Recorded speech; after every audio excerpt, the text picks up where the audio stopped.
বন্ধুরা, আজ আপনাদের মাঝে অসাধারণ লাগালাগির গল্প নিয়ে চলে আসলাম। বন্ধুরা, আশা করি গল্পটি না টেনে শেষ পর্যন্ত দেখবেন। আমাদের ভিডিওটি ভালো লাগলে আমাদের চ্যানেলটি সাবস্ক্রাইব করুন এবং কমেন্ট করে জানিয়ে দিন আপনি কোন ধরনের গল্প সবচাইতে বেশি পছন্দ করেন। চলুন বন্ধুরা, গল্প শুরু করি। আমি মাসুদ নামের লোকটার দিকে তাকিয়ে বললাম, আপনি তাহলে আমার মেয়ে স্নিগ্ধাকে কিডন্যাপ করে আপনার গার্লফ্রেন্ডের বিয়ে বন্ধ করতে চান? মাসুদ হাসান আশ্চর্য হয়ে তাকিয়ে রইল। চোখে দৃষ্টি দেখে বোঝা যাচ্ছে তিনি অবাক। আমি কিছু বলার আগেই সে বলল, ছিছি, কি বলেন এসব? আপনার ছোট্ট বাচ্চাকে কেন কিডন্যাপ করব ভাইজান? আমি প্রেমিক, কিন্তু সন্ত্রাসী নয়। শুনেছি প্রেমের জন্য মানুষ অনেক কিছু করতে পারে, আপনিও তাই করেছেন। আমি আপনার জিএফকে বিয়ে করব না, তবুও আপনি আমার মেয়েকে দিয়ে দেন। বোঝার চেষ্টা করুন ভাই, আমার মেয়ের যদি কিছু হয়ে যায় তাহলে আমি আপনাকে কোনোদিনই ক্ষমা করব না মাসুদ সাহেব, মনে রাখবেন আপনি। হাসপাতাল থেকে দ্রুত বের হলাম। বাসার সামনে আসতেই মা আবার কল করেছে। আমি রিসিভ করতেই মা বলল, স্নিগ্ধাকে পাওয়া গেছে আদনান। আমি বেশ উদ্বিগ্ন হয়ে বললাম, কোথায় পাওয়া গেছে মা? কি হয়েছিল ওর? দরজা খুলে আমাদের কাজের মহিলা যখন ছাদে গিয়েছে তখন তার পিছনে পিছনে মনে হয় ছাদে উঠেছে, কারণ ওকে ছাদে পাওয়া গেছে। তুই কোথায় বাবা? মা, আমি বাসার নিচে চলে এসেছি, তুমি অপেক্ষা করো, আমি এখনই আসছি। রাত 9:30। হাসপাতালের কেবিনে বসে আছি আমি ও স্নিগ্ধা। বিছানায় আধশোয়া হয়ে স্নিগ্ধার দিকে তাকিয়ে আছে বৃষ্টি। হাত বাড়িয়ে স্নিগ্ধাকে কাছে ডাকল। স্নিগ্ধা আমার দিকে তাকিয়ে অনুমতি প্রার্থনা করে নিল। আমি ইশারা করতেই সে বিছানায় গিয়ে বৃষ্টির শরীরে মিশে গেল। নিজের সন্তানের মতো পরম মমতায় আদর করতে লাগল। আমি উঠে দাঁড়িয়ে বললাম, আপনি ওকে দেখে রাখুন, আমি ডাক্তারের সঙ্গে কথা বলে আসতেছি। মেয়েটার জন্য খারাপ লাগছে, ঠোঁটে সেলাই করা, তাই সে তেমন কিছু খেতে পারে না। শুধু জুস, স্যুপ ইত্যাদি তরল খাবার, তাও বহু কষ্টে তাকে দেওয়া হচ্ছে। সেলাই শেষ করার আগ পর্যন্ত হয়তো স্বাভাবিক কিছু খেতে পারবে না। 4 দিন পর আমি আর রুমানা সামনাসামনি বসে আছি এক রেস্টুরেন্টে। রুমানা বেশ উত্তেজিত, কারণ আমি বিগত 2 দিন ধরে তাকে ইগনোর করছি। মামাকে সেদিন বলেছি বিয়ের দিন তারিখ মাসখানিক পিছিয়ে দিতে হবে। মাসুদ হাসান ছেলেটা খুব ভালো, আমার সঙ্গে পরবর্তীতে কথা হয়েছে, তখন বুঝতে পেরেছি তাদের দুজনের মিলিত হওয়া দরকার। আমি এক বিপত্নিক পুরুষ, যার জীবনে রুমানা ব্যতীত অন্য মেয়ে বিয়ে করলেও সমস্যা নেই। রুমানা বলল, আপনি কিন্তু কাজটা ঠিক করছেন না আদনান সাহেব। আমার পরিবার বেশ আশা নিয়ে বিয়ের সবকিছু সামনের দিকে এগিয়ে গেছে, আর আপনি কিনা। দেখুন, আপনি বোঝার চেষ্টা করুন। রাগ করে মাসুদ হাসানের মতো ছেলের সঙ্গে কেন এমন অবিচার করবেন? কিসের অবিচার? আর বিচার অবিচারের প্রশ্ন কেন আসবে এখানে? আপনার এক্স স্ত্রী ছিল, আর আমারও এক্স বয়ফ্রেন্ড ছিল। এখন যেহেতু দুজনের পারিবারিকভাবে বিয়ের ব্যবস্থা হচ্ছে, সেখানে কেন তাদের কষ্ট দিবেন? তারা অবুঝ নয়, বোঝানোর মতো বোঝাতে পারলে তারা ঠিকই বুঝতে পারবে। দেখুন, আমি এখন এমন একটা সময়ে রয়েছি যেখানে নিজের কথা চিন্তা করার পূর্বে পরিবারের কথা চিন্তা করতে হয়। আমি আপনার পরিবারের সঙ্গে কথা বলবো।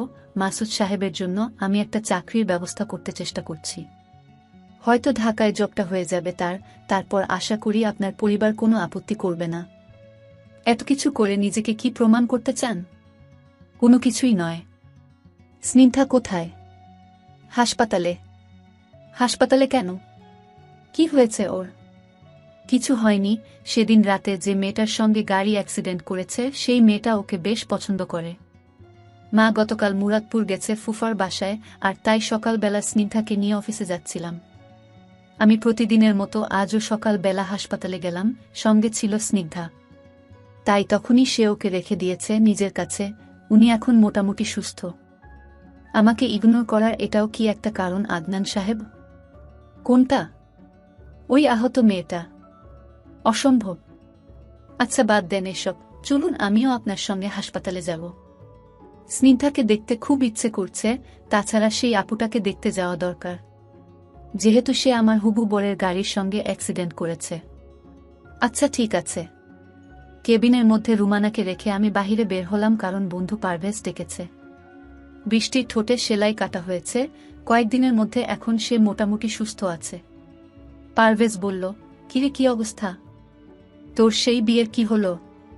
তোকে তো পরশু বললাম যে রুমানার বয়ফ্রেন্ড নিয়ে একটা সমস্যা হচ্ছে। আমি চাই তাদের মিল হোক। আমি আমার প্রয়োজনে দুটো মানুষের 06 বছরের ভালোবাসা নষ্ট করতে পারি না। কিন্তু মেয়েটা তো রাজি। সেটাই ভাবছিলাম, রুমানার প্রচণ্ড অভিমান আছে, সেটা বোঝা যাচ্ছে। না হলে এতদিনের প্রেম কিভাবে এভাবে ভুলে গিয়ে আমার মতো 4 বছর বয়সী মেয়ের বাবাকে বিয়ে করে? তোর রোগীকে চাইলে রিলিজ করা যায়, করবি নাকি আরও কিছুদিন থাকবে?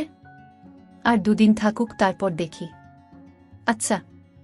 আমি কেবিনে গেলাম। বৃষ্টি থমথমে মুখ নিয়ে বসে আছে, স্নিগ্ধা রুমানার কোলে বসে আছে। সবাই কেমন চুপচাপ হয়ে গেল কেন? রুমানা বলল, আমি তাহলে আসি।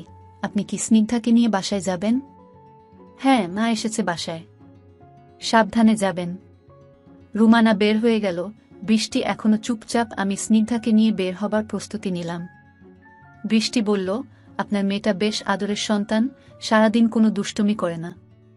আপনার শরীর কেমন এখন? অনেক ভালো আছি, ধন্যবাদ আপনাকে, কারণ আপনার জন্য এত তাড়াতাড়ি সুস্থ হলাম। না হলে হয়তো চিকিৎসার ব্যবস্থা করতে কষ্ট হয়ে যেত আমার। আপনি থাকুন, তবে আমি কালকে সকালে আবার আসব। আচ্ছা। পরদিন সকালে হাসপাতালে এসে বৃষ্টিকে পাওয়া গেল না। সে আমাকে না বলে হাসপাতাল থেকে চলে গেছে। তাকে ব্যবহার করার জন্য যে পোশাক আমি কিনে দিছিলাম সেগুলো কেবিনে পড়ে আছে। নার্সের কাছে ডায়েরিটা দিয়ে গেছে, সেই ডায়েরিতে নাকি না বলে চুপচাপ যাবার কারণ লেখা আছে। আমি ডায়েরি বের করে মাঝখানে তার লেখাটা পড়তে শুরু করলাম।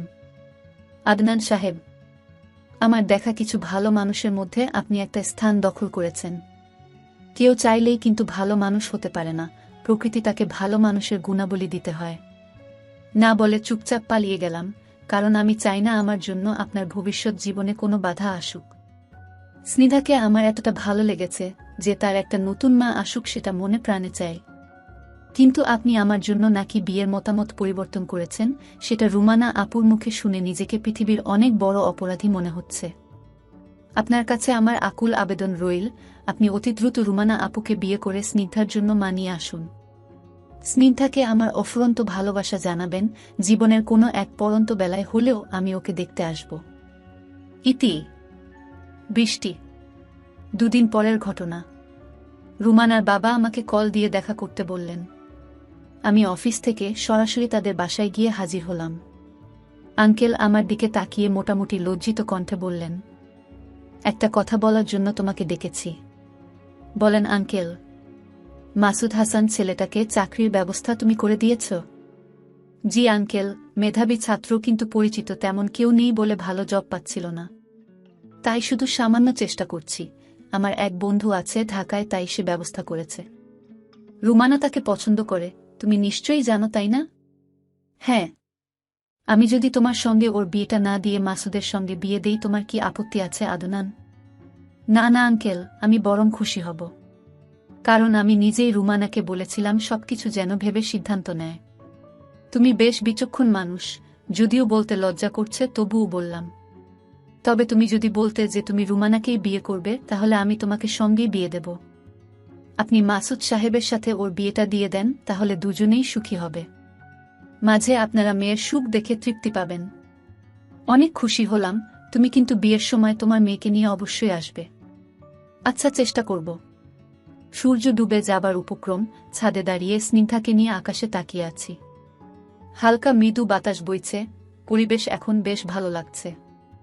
স্নিগ্ধা বলল, ঠোঁটে ব্যথা পাওয়া সেই আন্টি কেমন আছে বাবা?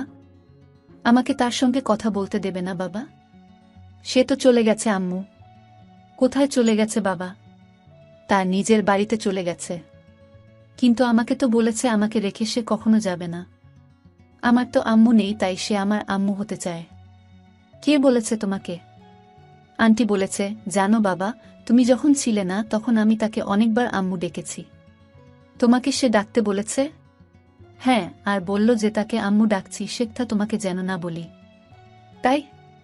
হ্যাঁ। সে যদি তোমার আম্মু হয় তাহলে কি তাকে সবসময় আম্মু ডাকবে? না। কেন? আমাকে সবাই ফেলে চলে যায়, আমার আম্মু চলে গেছে কতদিন আগে। আবার আন্টিকে আম্মু ডাকলাম, সেও চলে গেল। আমি কেমন? তুমি তো লক্ষ্মী আব্বু, তুমি সবসময় আমার সঙ্গে থাকবে আব্বু। এবার নিচে চলো, সন্ধ্যাবেলা ছাদে থাকতে হবে না আম্মু। চলো। বৃষ্টি মেয়েটা চলে গেছে 2-3 দিন হয়ে গেছে। আজ হঠাৎ অফিস থেকে ফেরার পথে তার কথা মনে পড়ে গেল। সে যখন হাসপাতালে ভর্তি ছিল তখন প্রতিদিন এই সময়ে হাসপাতালে দেখা করতাম। মেয়েটার মনে কত কষ্ট, কোনোদিন সন্তানের মা হতে পারবে না বলে নিজের হাতে গড়া সংসার থেকে বের হতে হয়েছে।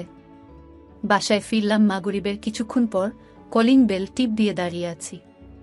একটু পরে দরজা খুলে গেল। ভিতরে প্রবেশ করতে গিয়ে সামনে তাকিয়ে স্নিগ্ধাকে কোলে নিয়ে বৃষ্টিকে দাঁড়িয়ে থাকতে দেখে চোখ কপালে আমার। বৃষ্টি এখানে কিভাবে? তার কোলে স্নিগ্ধা বসে আছে, যার চোখে আনন্দ ধরে না। আমি অবাক অবস্থায় ভিতরে প্রবেশ করে তার দিকে তাকিয়ে রইলাম। বৃষ্টি বলল, কি দেখছেন? আপনি আমার বাসায়। কেন আসতে পারি না? কিন্তু ভয়ের কিছু নেই সাহেব, আমি এখানে কারো বউ হতে আসিনি, আমি স্নিগ্ধার মা হতে এসেছি। বুঝতে পারছেন? না, বুঝতে হবে না, ফ্রেশ হয়ে আসুন, তারপর নাস্তা করবেন। রুমের মধ্যে গিয়ে মোবাইল বের করলাম। স্ক্রিনে পারভেজের নাম্বার থেকে অনেকগুলো কল। জোহরের নামাজের সময় মোবাইল সাইলেন্ট করে আর কাটা হয় নাই। তাড়াতাড়ি কল ব্যাক করে রিসিভের অপেক্ষা করছি। পারভেজ বলল, কিরে, সেই বিকাল থেকে কল দিচ্ছি আর তুই রিসিভ করিস না। মোবাইল সাইলেন্ট করা ছিল। আজকে বিশাল কাণ্ড হয়ে গেছে। কি? তোর সেই রোগী এসেছিল বিকেলে, তারপর তোর নাম্বার আর ঠিকানা নিয়ে চলে গেল। আমি তখন তোকে অনেকবার কল দিলাম কিন্তু তুই তো রিসিভ করিসনি। আচ্ছা, বুঝতে পারছি, তার মানে তোর কাছে ঠিকানা নিয়ে আমার বাসায় এসেছে। মানে সে এখন তোর বাসায়? হ্যাঁ। কি জন্য গেল? জানি না, তবে বলল যে বউ হতে আসিনি, স্নিগ্ধার মা হতে এসেছি। বাহ, তারপর? তার আর পর নেই, যদি হয় তাহলে পরে বলবো তোকে।